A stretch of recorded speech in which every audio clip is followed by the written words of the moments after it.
बढ़िया गायक कलाकार आप सबके बीच एगो गीत प्रस्तुत करत बानी। हमके आशा ना पूरा विश्वास बा आप सबको जरूर पसंद आई। तो कैसे मास्टर? कैसे?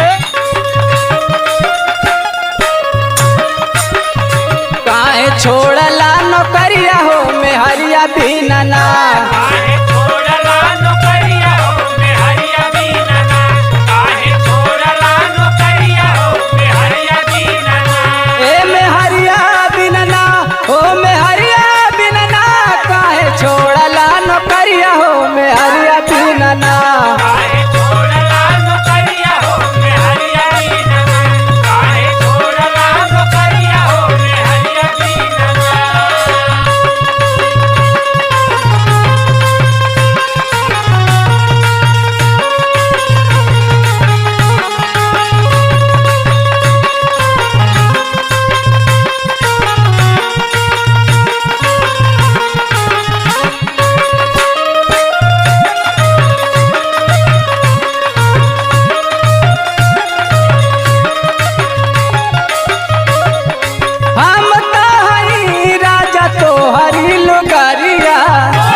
छोड़ला नौकरिया हो में हरिया बिना ना,